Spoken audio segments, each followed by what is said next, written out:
한번 따라합니다. 내가 무릎을 꿇고 비노니.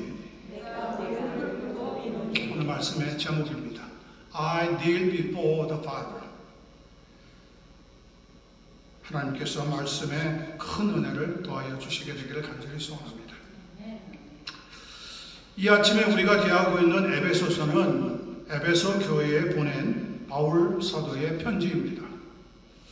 에베소 교회는 바울 사도가 제2차 선교 여행 때인 AD 52년경에 세워졌고, 이후 제3차 선교 여행을 할 때에 에베소에 다시 들러서 약 3년간 머물고 두란노 소원에서 집중적으로 하나님의 말씀을 강론하면서 제자들을 양육하여서 소아시아 지역에서는 가장 영향력이 있는 선교하는 교회로 성장을 시켰습니다.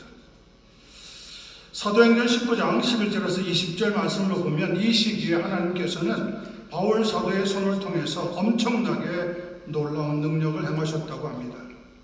심지어는 사람들이 바울 사도의 몸에서 손수건이나 앞치마를 가져다가 병든 사람에게 얹으면 그 병이 떠나고 악귀도 떠나가는 역사가 일어났습니다. 그러자 에베소에 사는 유대인과 헬라인들이 이 일을 알고 주 예수의 이름을 높이면서 믿은 사람들이 많이 와서 자복하여 행한 일을 알리며 또 마술을 행하던 많은 사람들도 그 책을 모아 가지고 와서 모든 사람들 앞에서 불사르니 그 책값을 계산한 즉 은 5만이나 되더라고 했습니다. 그 당시에는 은 한 데나리온이 노동자의 하루 품삯이었던 것을 감안한다면 은 5만이라고 하면 현재 화폐의 가치로 따져가지고 약 600만 불에 해당하는 금액입니다.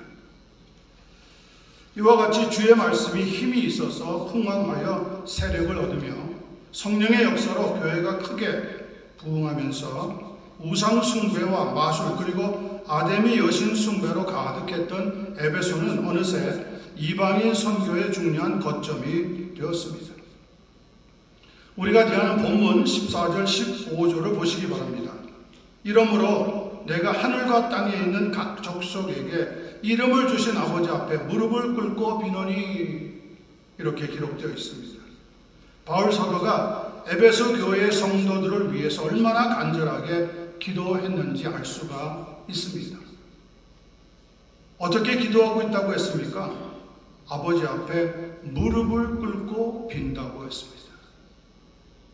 여기서 우리는 하나님 앞에 꼭 필요한 기도의 자세가 무엇인지, 그리고 꼭 필요한 기도의 마음은 무엇인지를 찾아내야 한다고 생각합니다.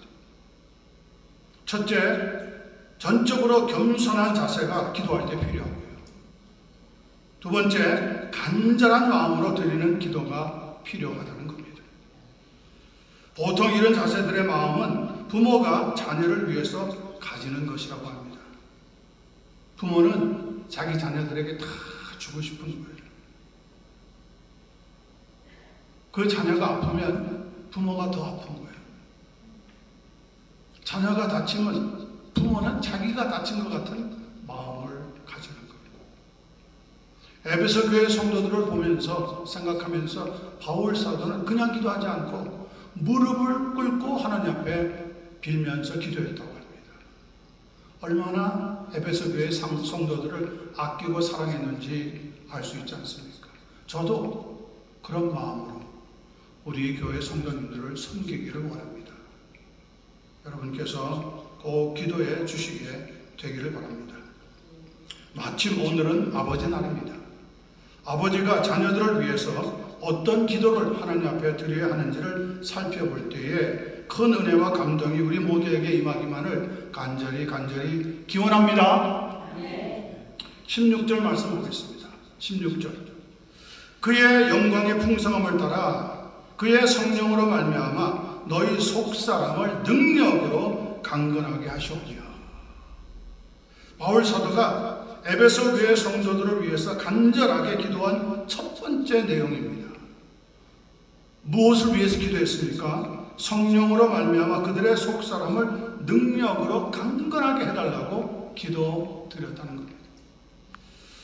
조금 앞에서 제가 언급한 것처럼 2000년 전에 에베소는 우상의 도시였습니다. 그래서 곳곳에 우상 숭배와 마술, 그리고 아데미 여신을 숭배하는 사원들이 즐비하게 세워져 있던 곳이었습니다. 이미 영적으로 병든 사회였다고 하는 말입니다. 그런 가운데 그들의 속사람은 부패하면서 서서히 썩어가고 있었던 겁니다. 그들은 몰랐지만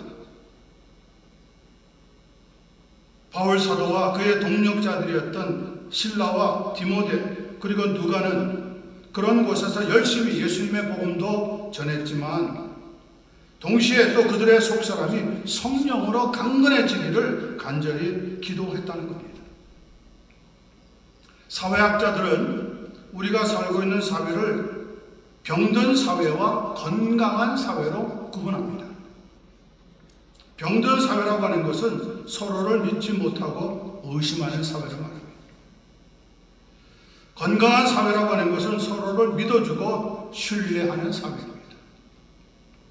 지난 2주간 제 아내와 저는 강의하고 있던 신학교의 졸업식 참석자 대한민국을 방문하고 돌아왔습니다. 대한민국은 나라가 둘로 갈라진 세상에서는 거의 유일한 국가로 남아 있습니다. 그래서 휴전선, 즉 비무장 지대를 중심으로 북쪽은 북한이라고 부르고 남쪽은 남한이라고 부르는 아픔을 가지고 있습니다. 북한은 공산주의, 남한은 민주주의를 표방하고 있기도 합니다. 1945년부터 갈라졌으니까 금년이 벌써 81년째 되어가는 겁니다. 공산주의 사회에서는 남을 믿어서는 안 되고 또 믿을 수도 없습니다. 심지어는 부모가 자녀를 또 남편이 아내를 믿지 못하도록 감시 체제를 만들어 놓았습니다. 여차하면은 고발하는 불신의 사회가 되어버렸습니다. 북한은 그런 곳입니다. 그러면서도 자기들의 체제가 최고이고 믿을 사람은 지도자 동무밖에 없다고 하는 세뇌 공작을 계속 시키고 있습니다. 인생에 가장 중요하다고 하는 결혼도 당에서 허락해야지만 이루어질 수 있을 정도입니다. 그래서 우리는 병든 사회라고 부르는 겁니다. 그러나 민주주의 사회에서는 서로 믿어주고 자유롭게 사랑하라고 가르칩니다.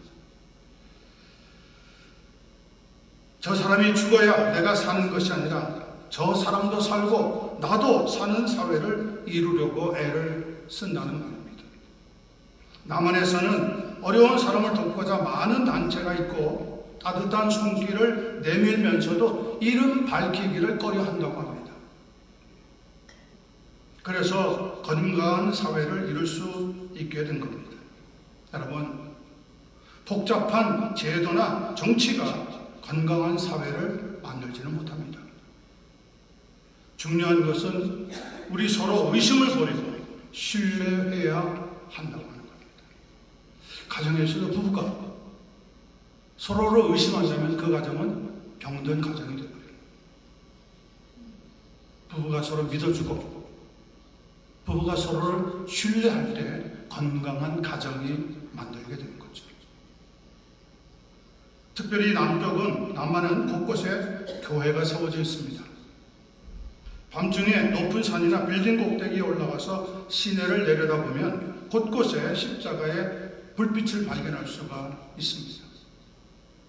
저는 남한의 교회들이 더 이상 물질에 욕심부리지 말고 성도들에게는 믿음 위에 굳게 서서 정직하면서도 신실하게 살아갈 수 있도록 가르친다면 더욱 소망이 있는 사회를 건설하게 되리라 생각합니다. 건강한 교회의 성도들에게 꼭 필요한 첫 번째 요구가 무엇이라고 했습니까? 성령으로 말미암아 우리의 속사람을 능력으로 강건하게 해야 한다는 겁니다. 로마서 7장 22절을 읽어보면 내 속사람으로는 하나님의 법을 즐거워하도다 고백하고 있습니다. 즉 하나님의 법, 하나님의 말씀을 즐거워할 때 우리 속사람이 강건해지기를 시작하고 외부의 환난이나 시련에도 흔들리지 않고 평안과 소망과 믿음을 유지할 수 있다고 하는 의미입니다. 성도 여러분, 여러분의 겉사람이 아니라 성령의 능력으로 여러분의 속사람이 강건해지는 그런 복과 은혜를 얻게 되기를 예수님의 이름으로 간절히 축원합니다. 두 번째, 17절 말씀을 생각해 봅니다. 믿음으로 말미암아 그리스도께서 너희 마음에 계시게 하옵시고. 바울 사도가 에베소 교회 성도들을 위해서 간절하게 기도한 두 번째 내용이 무엇이냐? 믿음으로 말미암아 그리스도께서 너희 마음 가운데 계시게 해달라고 기도했다는 겁니다. 여러분, 마음과 생각은 다릅니다. 미움, 다툼, 시기, 질투와 같은 것들은 생각에 속하는 요소들입니다. 그러나 소망, 감동, 평안, 감사 등등은 우리의 마음에 속하는 요소들입니다. 그런 점에서 우리의 마음은 상자와 같다고 말할 수 있습니다.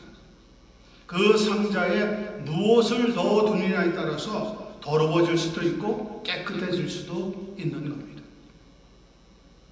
만약 폭발물을 넣어둔다면 그 상자는 폭탄 상자가 되어버립니다. 하지만 그 안에 보물을 넣어두면 보물 상자가 되는 겁니다. 여러분의 마음에 무엇을 넣어두었습니까? 건드리면 폭발하는 폭탄이 있습니다. 그러면 결코 행복한 삶을 살아갈 수 없습니다. 그 안에 보물 중에 보물이 되는 예수 그리스도를 믿는 믿음이 들어가 있어야 한다는 거죠. 로마서 12장 2절은 이렇게 말합니다. 너희는 이 세대를 본받지 말고 오직 마음을 어떻게 해서요? 새롭게 함으로 변화를 받아 하나님의 선하시고 기뻐하시고 온전하신 뜻이 무엇인지 분별하도록 하라고 말씀하고 있습니다. 보십시오. 우리의 마음에 믿음을 넣어두면 그 마음이 새롭게 되고 변화를 받아서 하나님의 선하시고 기뻐하시고 온전하신 뜻이 무엇인지 분별하기를 시작하게 된다고 말씀하고 있습니다. 20세기 초 이탈리아의 대표 지성인이고 문학가로 불렸던 조반니 파핀이라고 하는 사람이 있습니다. 본문 말씀에 대해서 그는 이렇게 자기의 생각을 말하고 있습니다. 우리가 살고 있는 이 세계의 문제는 인간의 문제이고 인간의 문제는 곧 마음의 문제입니다. 마음에 무엇을 두었느냐, 이게 문제라는 거예요. 저는 여기서 결론 부분에 대해서 이렇게 정리해 보고 싶습니다. 그러나 마음의 문제는 곧 믿음의 문제입니다. 마음이 문제인데 이 마음의 진짜 중요한 문제는 믿음의 문제는 믿음이 있으면 사는 것이고 믿음이 없으면 죽는 거예요. 믿음이 있으면 새롭게 변화되지만 믿음이 없으면 그대로 살다가 후회하는 인생을 마치게 되어버리고 하는 겁니다. 여러분, 아무리 잘 살아가는 것 같아도 믿음이 없으면 그 사람은 인생의 실패를 겪을 수밖에 없습니다. 지금은 당장 모릅니다. 그런데 여러분, 우리가 이 세상을 떠나 하나님의 보좌 앞에 딱 서는 순간 깨닫게 될 겁니다. 여러분의 마음을 보물 상자로 만드시기를 바랍니다. 우리 마음에 그리스도에 대한 믿음이 심어지면 결국 믿음의 역사가 나타나는 겁니다. 하지만 그리스도에 대한 믿음이 아니라 사람의 욕망이 심어지면 세계적인 비극이 발생하고 맙니다. 2차 세계대전 중에 나치의 히틀러에 의해서 600만 명을 독가스실에서 대량 학살했던 홀라코스트의 비극은 그렇게 시작이 되었습니다. 캄보디아의 크메르 루스가 인구 800만 명 중에서 최소한 200만 명을 생매장했던 킬링 필드의 비극 역시 그렇게 시작이 되었습니다. 우리의 마음에 그리스도에 대한 믿음이 아니라 자기의 욕심이 들어갈 때 그것은 비극을 만들고 마는 겁니다. 야고보서 1장 14절 15절은 우리에게 이렇게 말씀합니다. 오직 각 사람이 시험을 받는 것은 자기 욕심에 끌려 미혹됨이니 욕심이 잉태한즉 죄를 낳고 죄가 장성한즉 사망을 낳느니라. 여러분의 마음에, 내 마음에 무엇을 담아두고 있느냐, 이것이 가장 중요한 인생의 목적이 되는 겁니다. 더러운 것을 담아두면 쓰레기 상자가 되는 거예요. 그런데 거기에 복음을 담아두면 내 인생은 아름다운 삶을 살기를 시작합니다. 그리스도의 마음을 담아두면, 그리스도에 대한 믿음을 담아두면 내 마음에 변화가 일어납니다. 저는 기도하고 또 기도합니다. 우리 성도님들이 그 마음에 욕심을 넣어두지 말고 예수 그리스도에 대한 믿음을 넣어두어서 외롭고 소외된 삶이 아니라 감사가 충만하고 행복한 삶을 살아갈 수 있게 되기를 우리 주님 예수님의 이름으로 간절히 축원합니다. 마지막 17절 후반부에서 19절까지 살펴봅니다. 너희가 사랑 가운데서 뿌리가 박히고 터가 굳어져서 능히 모든 성도와 함께 지식에 넘치는 그리스도의 사랑을 알고 그 너비와 길이와 높이와 길이가 어떠함을 깨달아 하나님의 모든 충만하신 것으로 너희에게 충만하게 하시기를 구하노라. 바울 사도가 에베소 교회 성도들을 위해서 간절하게 기도했던 세 번째 내용은 지식에 넘치는 그리스도의 사랑을 깨달아서 하나님의 모든 충만하신 것으로 너희를 충만하게 해달라고 하는 기도의 내용이었습니다. 여기서 중요한 것은 깨닫는다고 하는 겁니다. 아무리 머리가 좋아도 여러분 깨닫지 못하면 아무런 소용이 없습니다. 한국에 나가서 겪었던 여러 가지 일들이 있지만 그 중에서 한 가지가 대한민국에 삼성이라고 하는 기업이 있다고 하는 것이었습니다. 이 기업의 창설자는 고 이병철 회장입니다. 미국의 경제 전문지인 글로벌 200 그리고 포춘이라고 하는 매년 발표하고 있는 세계 100대 기업의 순위에 따르면 삼성은 이 세상에서 49위에 해당하는 그룹이라고 합니다. 지금은 그의 손자인 이재용 회장이 대표로 활동을 하고 있습니다. 그런데 이미 세상을 떠났지만 고 이병철 회장이 사업을 할 때 자기의 사업 비밀을 밝히면서 가까이 두면 안 되는 세 종류의 사람을 지적해 준 적이 있다고 합니다. 물론 거짓말을 습관처럼 하는 사람이나 정작 자기 자신이 책임을 져야 할 때 회피하는 사람은 기본이지만 가장 중요한 것 세 가지, 가장 멀리 해야 하는 사람 세 사람은 어떤 종류의 사람이냐, 제가 그 글을 읽고 감동이 되어서 이 시간에 여러분과 함께 나누고 싶습니다.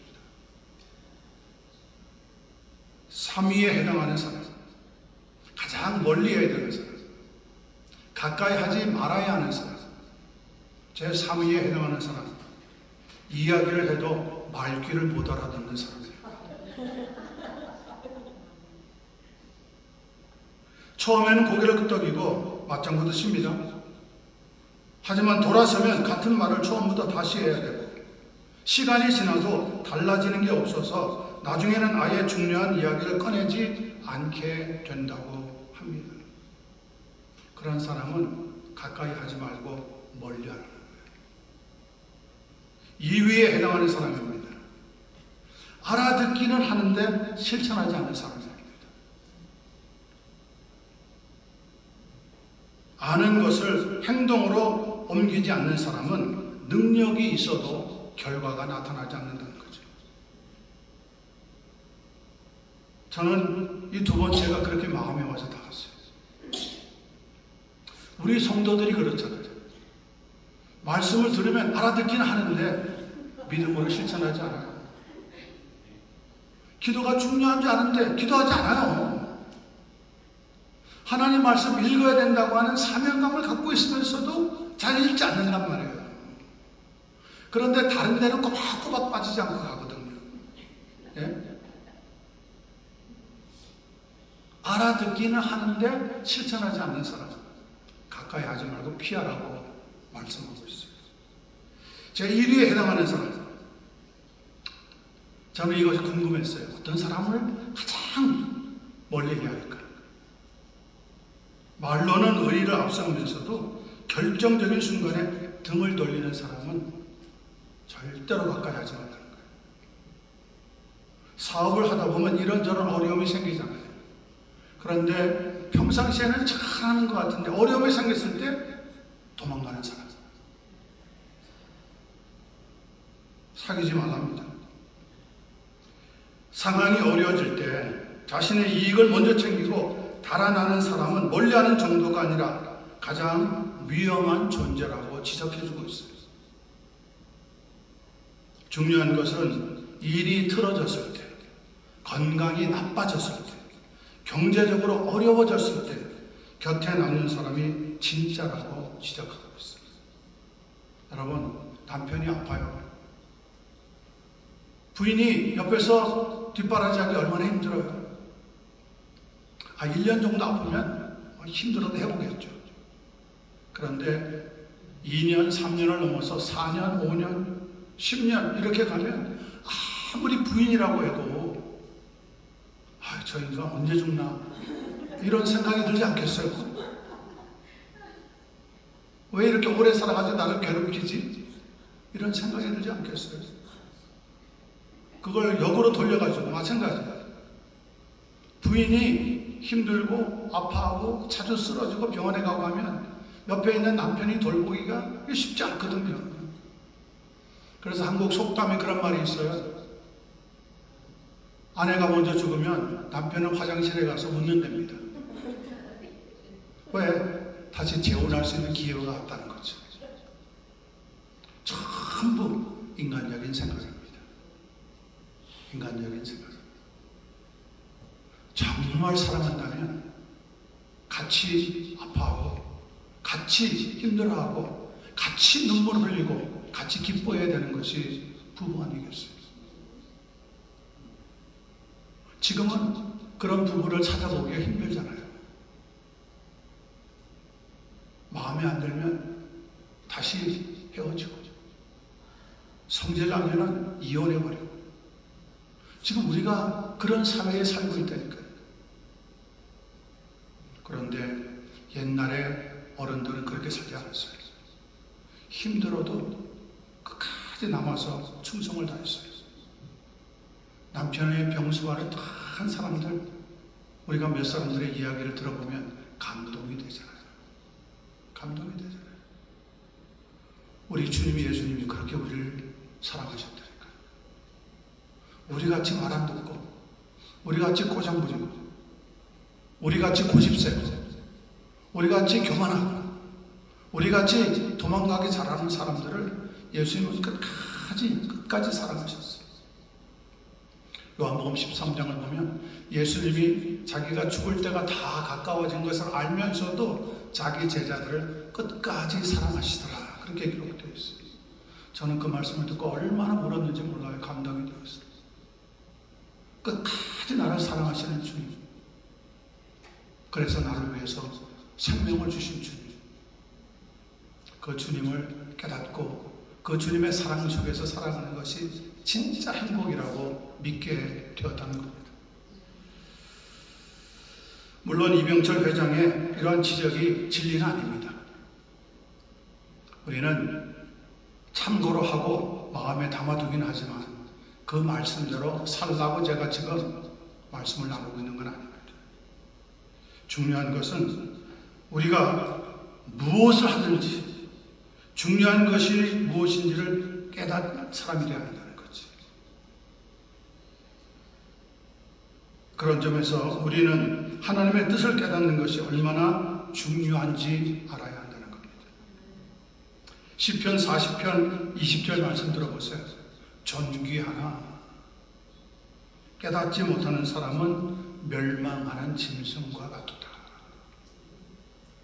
여러분이 돈이 아무리 많아서 존귀한 사람 같아도, 세상에서 출세해서 다른 사람들이 존경하는 자리에 있는 것 같아도 깨닫지 못하면, 하나님의 뜻이 무엇인지 깨닫지 못하면, 하나님의 사랑을 깨닫지 못하면, 천국이 있다는 것을 깨닫지 못하면 나중에 결국 멸망하는 짐승과 같다고 성경은 결론을 내리고 있습니다.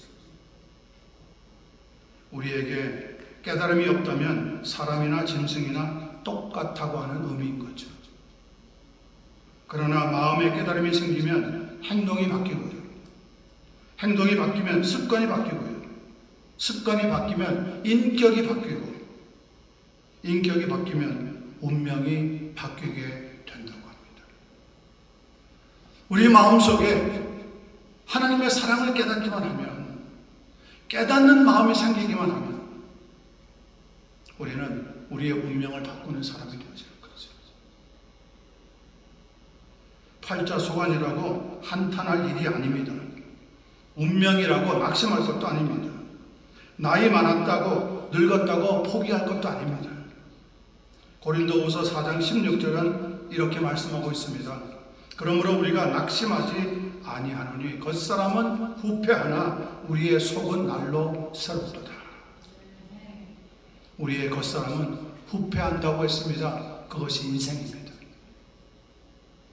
그러나 우리의 속은 날로 새롭게 된다고 했습니다. 그것이 중생입니다. 거듭난 사람은 그 속사람이 날마다 강건해지고, 그 속사람에 예수 그리스도의 마음을 담아두어서 하나님의 사랑을 알고, 하나님의 뜻을 알고, 말씀을 깨닫고, 우리의 인생을 함부로 살지 아니하고 정말 가치 있게, 존귀하게 살아가게 되어진다고 하는 의미죠. 오늘은 특별히 아버지 날입니다. 저는 우리 교회에 속해 있는 모든 남자 성도님들이, 또 이곳 미국 땅에 있는 모든 아버지들이 복음을 깨닫고, 말씀을 깨닫고, 현세가 아니라 내세를 깨닫고 하나님을 믿는 믿음 안에서 살아갔으면 좋겠습니다. 여러분들의 남편들도, 여러분들의 자녀들도 그 마음에 예수 그리스도를 믿는 믿음을 담아두고 하나님의 뜻을 깨닫고 살아가는 그런 자녀들이 되었으면 좋겠습니다. 무엇보다 여러분의 마음에 그리스도의 사랑이 깨달아져서 하나님의 모든 충만하심으로 복이 더욱 충만하게 되는 행복한 삶이 시작되게 되기를 예수님의 이름으로 간절히 축원합니다. 축원합니다.